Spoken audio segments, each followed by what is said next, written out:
Mañana, y aprovechando el feriado, seguramente muchas personas quieren aprovechar también este tiempo para visitar a sus seres queridos en los cementerios, camposantos en todo el país. Pero ¿alguna vez te has preguntado qué beneficios le trae a la salud mental el visitar un cementerio? Hoy, en nuestra secuencia de salud, vamos a conversar con el doctor Elmer Huerta, consejero médico de RPP y conductor de Espacio Vital, y él nos responde a esta pregunta. Doctor, ¿cómo está? Buen día. ¿Cómo está, doctor Huerta? Buen día, Hola, Elmer. Noemí, qué gusto de saludarte. Sara, buenos días. Jorge, buenos días también. Gusto de saludarlos y buenos días a todos nuestros oyentes en este feriado nacional del 1 de noviembre, el Día de Todos los Santos. Efectivamente, yo recuerdo muchísimo, ¿verdad?, cuando mi madre, todos los 1 de noviembre, pero así, infaltable, viajábamos de Chosica, donde yo crecí, a Lima, al cementerio del Ángel, a ver y a visitar la tumba de mi padre, que murió cuando yo fui niñito. Pero esa era una tradición. Todos los años, el 1 de noviembre, a las 6 de la mañana, ya estábamos levantándonos, estábamos tomando el carro para ir a Lima, al cementerio, y mi mamá nos alentaba: hablen con su papá los está escuchando. Y nosotros éramos niños con mis hermanas, que estaban pues 10 años, 8 años, y hablábamos con mi papá. Hablábamos. Porque mi mamá, ella alentaba eso. Entonces, eso, buscando la literatura para ver qué beneficios trae esto a la salud mental, y de allí salíamos a comer los anticuchos, y era ya un jolgorio, ¿no? Era otra cosa, pero claro, yo creo que es importante reflexionar por qué hacemos esto y qué ventajas nos puede dar. Por ejemplo, una es esta. Dicen los expertos que ese es un modo, entre comillas, de hablar con el ser querido que se fue. El ser querido ya no está muerto. Pero si uno va al cementerio y se puede tomar la licencia, compañeros, la licencia de hablar. Y no pasa nada y no van a creer que estás loco, la gente lo hace. Y ahí hablas con tu mamá, hablas con tu hermano, y le dices hermano, hermana, papá, mamá, y entonces toda esa energía mental, toda esa carga que tú puedas haber tenido, sobre todo si el fallecimiento ha sido cercano, ¿verdad? Sí. Entonces lo descargas. Hablar con él es como hablar con la persona, como hablar con un terapeuta, es decir, tus emociones son descargadas. La otra es un momento de contemplación, ¿verdad? La gente cuando va al cementerio se sienta, se hinca, se arrodilla. Es un momento de contemplación, es un momento de introspección. Tú ves también cómo te ha ido, porque te comunicas con el ser querido que se fue. Entonces, no solamente es hablar, sino es que tú también entras en un momento de introspección. Y obviamente es un motivo de conexión, pero no solamente con el que se fue, sino conexión con tu familia. Porque si tú vas con tus hermanos, vas con tus seres queridos, están conectados, viviendo una vivencia común. ¿Cuál es? Estamos aquí juntos por nuestro padre, por nuestra madre o por quien sea. Y por último, es una tradición, como la tradición que era en mi familia, que puede ser en días de anticuchos y picarones, ahí en los restaurantes cerca al cementerio. Es tradición que los niños esperan, las familias esperan. Entonces, compañeros, fíjense cómo yo creo que es importante entender que esas visitas a los cementerios realmente son muy beneficiosas para nuestra salud mental. Además, doctor Huerta, es una manera de descargar emocionalmente de repente la pena que uno siente por la partida de un ser querido, y se ha demostrado ya, y seguramente usted lo podrá confirmar, que muchas enfermedades tienen también o se generan a raíz del estrés, ¿no? O de una carga emocional bastante fuerte. Correcto, yo creo que es verdad, es ese beneficio que hay sobre la salud mental la que determina el beneficio que se tiene, que es múltiple, como he dicho, es conexión contigo, conexión con tu familia, conexión con la persona que ha partido, y sobre todo cuando, digamos, está fresca la pérdida. Y esto lo hemos pasado en la pandemia. Sí, en este momento, por ejemplo, hoy día, miren, 200 y tantas mil familias hoy día van a recordar a alguien que se fue durante la pandemia. Hoy día. Sí. Eso está fresco. Sí. ¿Verdad? Muchos de ellos no se pudieron despedir de sus seres queridos. Sí, claro. Murieron y los enterraron, los quemaron.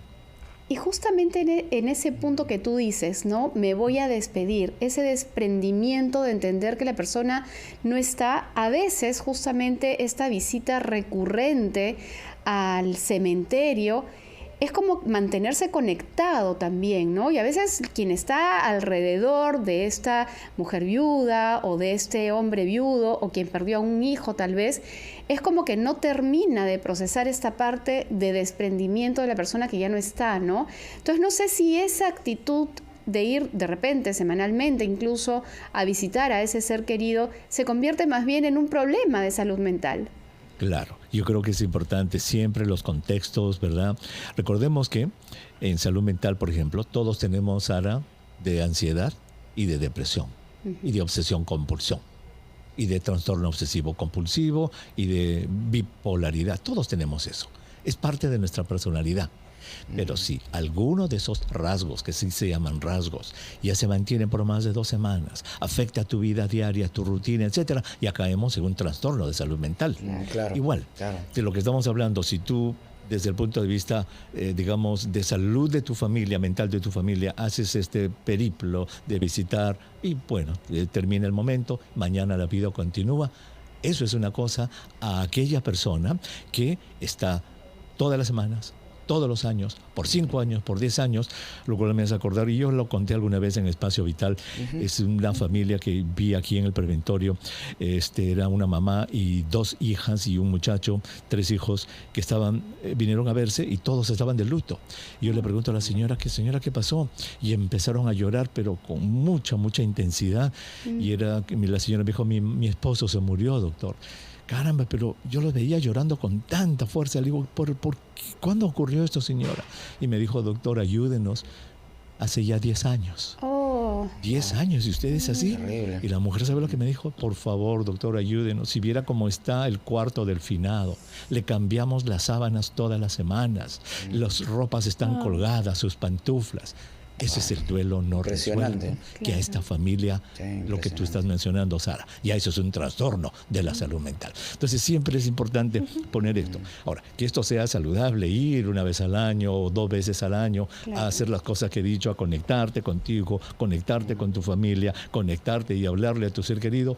Y tu vida continúa, pero si haces todas las semanas, por años y años, obviamente ya es un trastorno de la salud mental. Y el sentimiento que te genera después, ¿no? El mantenerse triste y no más bien una actitud positiva. En términos psicológicos se dice, claro, que el ser humano no suelta, ¿no? O no aprende a soltar todavía, Claro, todo esto es muy cultural. Tú sabes que todas esas actitudes con respecto a la muerte son terriblemente culturales, están muy influenciadas por las culturas.